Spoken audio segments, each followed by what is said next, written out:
Hello student, welcome back to our channel. How are you? I hope you all are good. तो अब हमने अपनी दोबारा से जो ऑनलाइन क्लास है वो स्टार्ट कर दी है और इससे पहले मैंने एक वीडियो और आपके लिए बना ली थी। तो आई होप आपने वो अपना वर्क कंप्लीट कर लिया होगा और आज हम अपनी दूसरी क्लास मतलब जो बीच में हमने गैप लिया था उसके बाद ये सेकंड क्लास है आपकी और इसको अब हम स्टार्ट करने जा रहे हैं। और आज हम अपना 5th चैप्टर करेंगे जो है मानसिक स्वास्थ्य। It's mean mental health. So let's start the class. तो आज जो मानसिक स्वास्थ्य है इसमें हम दो चीज़ों पर फोकस करेंगे, मानसिक स्वास्थ्य और मानसिक अस्वास्थ्य।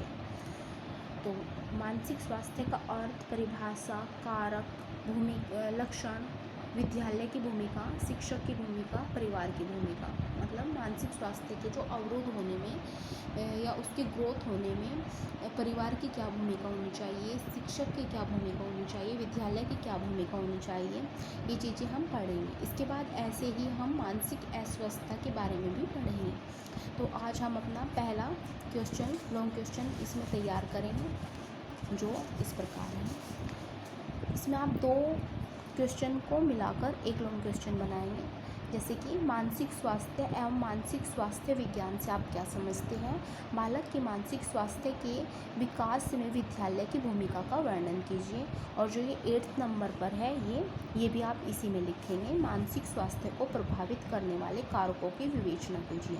मतलब जो आपकी मेंटल हेल्थ है उसको कौन सी चीज़ें प्रभावित करती है।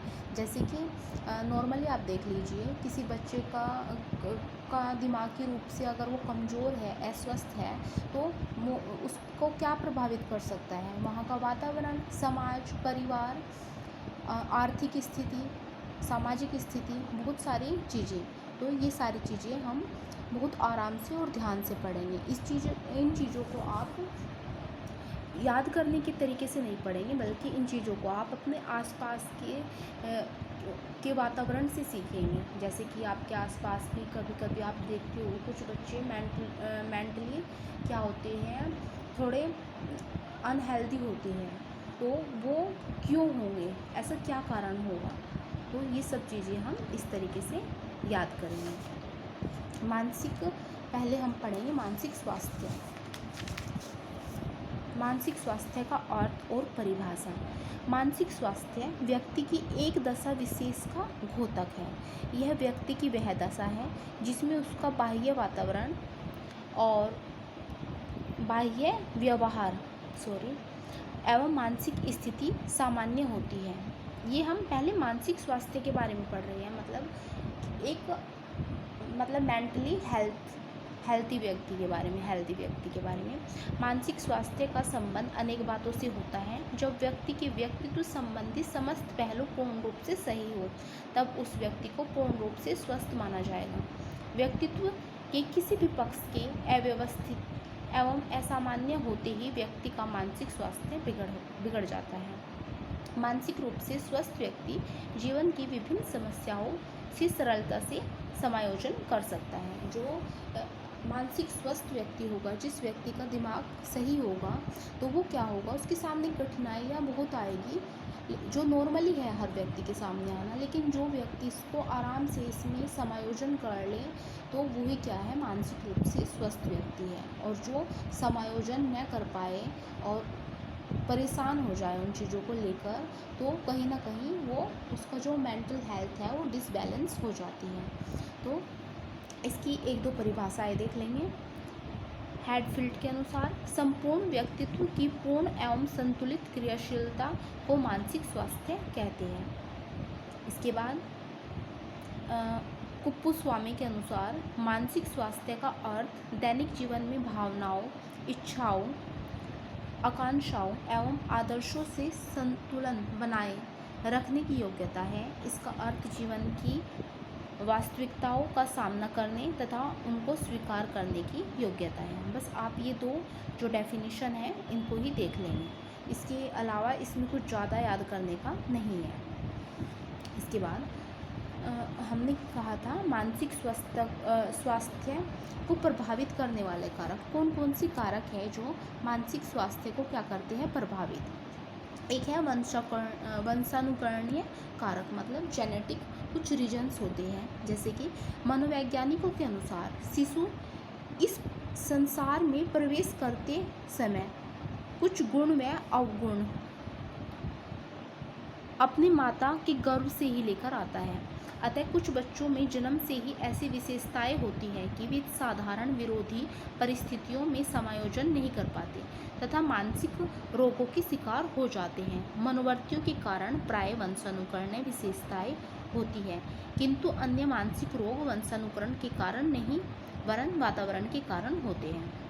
मतलब आपने देखा होगा कि कभी कभी कुछ जो पेरेंट्स होते हैं, जो अगर वे मेंटली रूप से सही नहीं है, तो वो जो उनके अवगुण हैं वो आगे उनके बच्चों में देखने को मिलते हैं।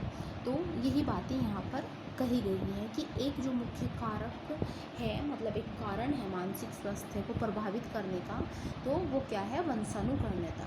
मतलब कि ये पीढ़ी दर पीढ़ी होता रहता है। एक होता है शारीरिक कारण। शारीरिक रोग भी मानसिक रोग को उत्पन्न करने के कारण होते हैं। नेत्रहीनता या अंग विकृति आदि की स्थिति में या कैंसर, क्षय रोग, भयंकर रोग से पीड़ित होने पर व्यक्ति बहुत ही जल्दी थकान महसूस करने लगता है और ये स्वभाव में चिड़चिड़े और अपने जीवन से निराश हो जाते हैं। शरीर के अंदर स्थित अंतःस्रावी ग्रंथियों के ठीक कार्य न करने पर भी व्यक्ति के मानसिक दोष उत्पन्न हो जाता है। मतलब कि क्या कहा गया है, आप खुद ही देख लो कि अगर हम बीमार रहने लगे तो क्या हो जाते हैं, हम इरिटेट रहने लगते हैं, चिड़चिड़ा महसूस करते हैं। तो जब व्यक्ति बीमार रहेगा तो वो क्या होगा, वो सारा दिन उसका दिमाग उन्हीं बातों में उलझा रहेगा और वो थकान महसूस करने लगेगा, बहुत सारी उसके साथ विकृतियाँ उत्पन्न हो जाएगी, तो उसका मानसिक स्वास्थ्य भी इससे क्या होगा, डगमगा जाएगा। इसके बाद पारिवारिक कारण क्या है, जैसे कि घर में लड़ाई झगड़ा होना, लाड़ प्यार की कमी, तो इस चीज़ से क्या होगा, बच्चा क्या होगा, उसके दिमाग पर बहुत गंभीर असर पड़ेगा और वो खिन्न रहने लगेगा, वो चिड़चिड़ा रहने लगेगा। तो ये भी एक मुख्य कारण है। परिवार में जब सुख शांति नहीं होती तो उसकी वजह से भी बच्चा क्या हो जाता है, मानसिक उसका स्वास्थ्य बिगड़ जाता है। इसके बाद आर्थिक कारण मतलब जब पैसों की कमी हो और बच्चा अपनी गरीबी के कारण अपनी इच्छाओं का दमन करने लगे। उसकी मतलब किसी चीज़ के लिए उसकी इच्छा है, लेकिन क्या है, गरीबी है, उसकी आर्थिक स्थिति सही नहीं है, तो उससे भी बच्चा क्या हो जाता है, धीरे धीरे वो मानसिक रोगों का शिकार हो जाता है। कुछ सामाजिक कारण भी हैं, जैसे कि प्रत्येक व्यक्ति में बाल्यावस्था से ही आत्मगौरव की प्रवृत्ति होती है। मतलब क्या होती है, व्यक्ति में आत्मगौरव, सेल्फ रिस्पेक्ट की भावना होती है। यदि उसे परिवार, पड़ोस, समाज और विद्यालय आदि में सम्मान नहीं मिलता, अर्थात उसको कोई सम्मान व आदर नहीं देता, तो उसके अस्तित्व का कोई महत्व नहीं समझा जाता, तो वह बहुत ही क्या बुरा महसूस करता है और दुखी रहने लगता है और इससे उसका मानसिक संतुलन बिगड़ जाता है। तो ये भी बहुत बड़ा एक कारण है। इसके बाद संवेगात्मक मतलब इमोशनल, उसकी कुछ इमोशंस होते हैं। तो अगर मनोविज्ञान के आधार पर यह सिद्ध हो चुका है कि मनुष्य का उसके संवेगों से घनिष्ठ संबंध होता है, अतः संवेग का उपयुक्त विकास होने पर व्यक्तित्व का भी उचित विकास होता है। फलस्वरूप व्यक्ति का मानसिक स्वास्थ्य ठीक बना रहता है। इसके विपरीत संवेगों का उचित विकास व परिमार्जन न होने पर मानसिक विकार उत्पन्न हो जाता है। जब व्यक्ति के जो संवेग क्या होते हैं, जैसे भय, ईर्ष्या, प्रेम, ये सारी भावनाएं जो हैं उनको अच्छे से नहीं समझा जाएगा, तो व्यक्ति क्या हो जाता है, मानसिक अस्वस्थ रहने लगता है। इसके बाद सांस्कृतिक कारक।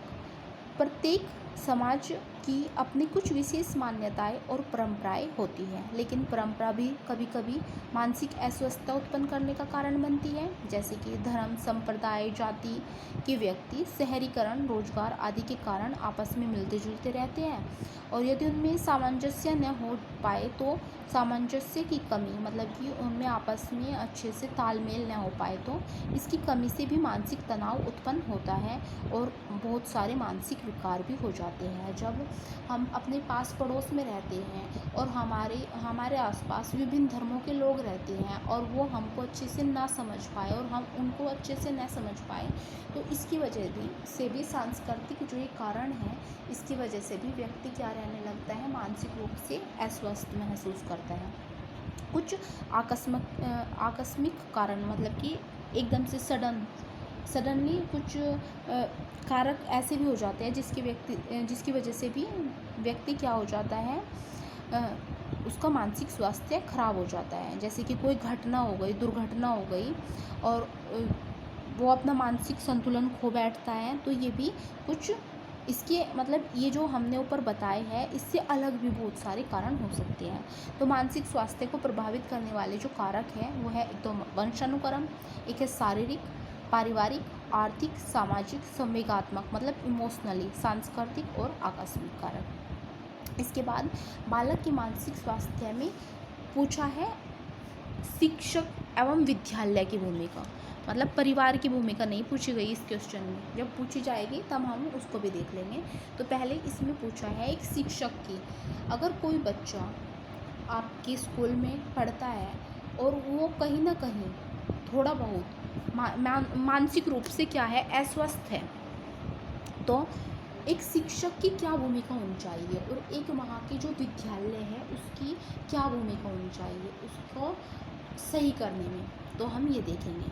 शारीरिक स्वास्थ्य रक्षा, सबसे पहले स्वस्थ शरीर में स्वस्थ मस्तिष्क निवास करता है, अतः बालकों की शारीरिक स्वस्थता की सुरक्षा हेतु विद्यालय में संतुलित आहार की व्यवस्था, स्वास्थ्य संबंधी रोगों का निदान तथा चिकित्सा एवं विश्राम व मनोरंजन की सुविधा उपलब्ध होनी चाहिए, जिससे बच्चे का जो माइंड है वो सही रहे, ठीक रहे। और इसके बाद इसके अतिरिक्त खेलकूद व पाठ्य सामग्रियों, पाठ्य सहगामी क्रियाओं की सुविधाएं भी उपलब्ध की जानी चाहिए। मतलब कि विद्यालय का जो वातावरण हो वो ऐसा हो जिससे बच्चे को जो अपनी एजुकेशन है वो एक बर्डन ना लगे, वो बोझ ना लगे, और वो उसको इंजॉय कर सके और वो उससे आनंद की अनुभूति प्राप्त करता हुआ वो अपने मानसिक उसका जो मस्तिष्क है वो भी स्वस्थ रहे। इसके बाद शिक्षक का सहानुभूतिपूर्ण व्यवहार, मतलब शिक्षक का व्यवहार कैसा होना चाहिए, बहुत रूड नहीं होना चाहिए, कठोर नहीं होना चाहिए, बल्कि एक जो शिक्षक का वो बिहेवियर है वो बहुत ही नरम, शिष्ट, निष्पक्ष, सबसे बड़ी बात निष्पक्ष, ये नहीं कि वो एक बच्चे के साथ बहुत अच्छा व्यवहार कर रहा है और एक बच्चे के साथ बहुत बुरा व्यवहार कर रहा है, मतलब निष्पक्ष हो, किसी में भी वो भेदभाव न करे शिक्षक, सहानुभूतिपूर्ण व्यवहार हो। इसके बाद लोकतांत्रिक अनुशासन पर बल, लोकतांत्रिक आपको पता ही है, मतलब जनता के लिए, मतलब अगर इसको संविधान में देखा जाए तो जनता के लिए, जनता के द्वारा शासन। इसी तरीके से जो बच्चे हैं वो कुछ अपनी भी रेस्पॉन्सिबिलिटी समझे और शिक्षक की भी इसमें मतलब सहयोग होना चाहिए कि हाँ, अगर बच्चा कुछ अच्छा कर रहा है तो वो उसकी बात से सहमति दिखाए। जैसे कि बालकों के मानसिक स्वास्थ्य में की उन्नति के लिए विद्यालय का अनुशासन भय, दंड, कठोरता एवं दमन पर आधारित नहीं होना चाहिए, तथा तभी संभव होगा जब विद्यालय में छात्र स्वशासन को प्रोत्साहन दिया जाए, उन्हें उत्तरदायित्वपूर्ण कार्य सौंपकर विद्यालय के प्रशासन में साझेदार बनाया जाए। मतलब कि विद्यालय न केवल शिक्षक का है बल्कि यह उन बच्चों का भी है जो वहाँ पर शिक्षा प्राप्त कर रही है, तो उनको भी विद्यालय के कार्यों में साझेदार बनाया जाए और उनको भी जिम्मेदारी दी जाए इसके प्रशासन में। तभी क्या होगा, बच्चे का मन लगाकर वहाँ पर पढ़ाई करेगा। इसके बाद लचीला व उपयुक्त पाठ्यक्रम, मतलब जो वहाँ का करिकुलम है, जो वहाँ का पाठ्यक्रम है, वो बहुत ही ज़्यादा न तो कठोर हो और बहुत ही ज़्यादा न ही लचीला हो, मतलब न तो वो हार्ड हो न ही बहुत ज़्यादा क्या हो, इजी हो, जिससे बच्चा उसको अच्छे से समझ पाए। वो मीडियम वहाँ का जो करिकुलम होना चाहिए और उसको वो बोझ न समझे। इसके बाद अल्प गृह कार्य, जो घर का काम है वो बहुत ज़्यादा मात्रा में ना दिया जाए, जिससे बच्चा तनाव और चिंतित न रहे। अगर आप अधिक कार्य देंगे और फिर अगले दिन उस कार्य के लिए बच्चे को प्रेशराइज़ किया जाएगा कि आपने अपना वर्क नहीं किया, तो ये इससे बच्चा क्या होगा, वो तनाव की भावना उसमें उत्पन्न हो जाएगी और वो चिंतित रहने लगेगा। इसके बाद पाठ्य सहगामी क्रियाओं का समायोजन, बहुत सारी स्कूल में क्या होना चाहिए, बहुत सारे पढ़ाई से संबंधित कार्य कराए जाने चाहिए, जैसे स्काउटिंग, वाद विवाद प्रतियोगिता, खेलकूद, कवि सम्मेलन। ये बहुत सारी जो क्रियाएं हैं जिससे बच्चे के संवेग क्या होंगे, संतुलित होंगे, उसके इमोशंस जो इधर उधर भटक गए हैं, उसकी इच्छाएं, मनोवृत्तियाँ, रुचि, क्षमताएं, ये क्या होगी, निखर कर आएगी और वो अपने आप को अच्छे से अभिव्यक्त कर पाएगा। इसके बाद निर्देशन एवं परामर्श की व्याख्या। निर्देशन एवं परामर्श की व्याख्या मतलब बालकों की जो मानसिक स्वास्थ्य में वृद्धि करने के लिए विद्यालय के शैक्षिक, व्यक्तिगत व व्यावसायिक निर्देशन और परामर्श की समुचित व्यवस्था होनी चाहिए। ऐसा करने से एक तो बालक विभिन्न प्रकार के मानसिक उलझनों से मुक्त रहेंगे और दूसरे वे कुशल मार्ग निर्देशकों एवं निर्देश पाकर अपना वर्तमान में भावी शैक्षिक, व्यक्तिगत और व्यावसायिक जीवन सफल बना सकेंगे। मतलब कि बच्चे को क्या किया जाए, गाइड किया जाए, उसको निर्देशित किया जाए और उसकी बहुत सारी क्वेरी है, बहुत सारी जो उलझने हैं उस पर उसको परामर्श दिया जाए और जिससे वो क्या होंगे, वे अपने भविष्य में उनको क्या बनना है, क्या करना है, इन सभी उलझनों से वे मुक्त हो पाएंगे और उनका मानसिक स्वास्थ्य भी सही रहेगा। और अन्य उपाय जैसे कि शिक्षण विधि में मानसिक स्वास्थ्य के सिद्धांतों का प्रयोग, बालक एवं के साथियों के संबंधों की देखरेख, अभिभावक अध्यापक सम्मेलन, मतलब कि बार बार PTM रखी जाए, पेरेंट्स टीचर मीटिंग्स, जिससे कि हम देख पाएंगे कि बच्चा, उनके पेरेंट्स से भी बच्चे के बारे में पूछा जाएगा और इस तरीके से क्या होगा, बच्चे का मानसिक स्वास्थ्य क्या रहेगा, ठीक रहेगा। तो आज का जो आपको लॉन्ग क्वेश्चन है उसमें आपको मानसिक स्वास्थ्य का अर्थ, परिभाषा, इसके बाद मानसिक स्वास्थ्य को प्रभावित करने वाले कारण जैसे क्या थे, वंशानुकरण, मानसिक, आर्थिक, सामाजिक, संवेगात्मक, और इसके बाद मानसिक स्वास्थ्य को मतलब बालक के मानसिक स्वास्थ्य में शिक्षक और विद्यालय की भूमिका, इसके बारे में मैंने आपको बता दिया है। आप ये अच्छे से याद करेंगे। आप इसको पहले वीडियो जब देखेंगे तब आप इसको अच्छे से सुनेंगे, एक बार ये तब याद हो जाएगा। इसके बाद जब आप इसको लिखेंगे तब इसको आप मन ही मन में याद करते हुए चलेंगे और एक बार आप लिखने के बाद दोबारा से देख लेंगे तो आप इसको बहुत अच्छे से याद कर लेंगे और आप इसको भूल भी नहीं पाओगे। तो आई होप आपको जो मैंने पढ़ाया है मानसिक स्वास्थ्य मतलब मेंटल हेल्थ के बारे में आपको अच्छे से समझ आ गया होगा। और एक सजेशन मैं आप लोगों को भी देना चाहूँगी कि आप भी अपना जो मानसिक स्वास्थ्य है उसको बिखरने न दें, इसमें तालमेल बना कर रखिए। इसमें तालमेल बनाने के लिए आपको जो आपके मन में कुछ भी जो समस्या है उसको आप शेयर करना सीखिए, अपने पेरेंट्स से, अपने फ्रेंड्स से, टीचर से, या जिससे भी आप उसको शेयर करके आपको अच्छा लगता है तो आप भी मानसिक स्वस्थ रहे। तो इसी सजेशन के साथ मेरा ये लॉन्ग क्वेश्चन भी यहाँ पर कंप्लीट होता है और मैं उम्मीद करती हूँ आप सभी इस बात पर ध्यान देंगे और अपना ये लॉन्ग क्वेश्चन भी याद करेंगे। इसके बाद हम कल नेक्स्ट वीडियो में अपना दूसरा लॉन्ग क्वेश्चन करेंगे। तो मैं अब ये वीडियो यहीं पर एंड करती हूँ। जय हिंद, जय भारत।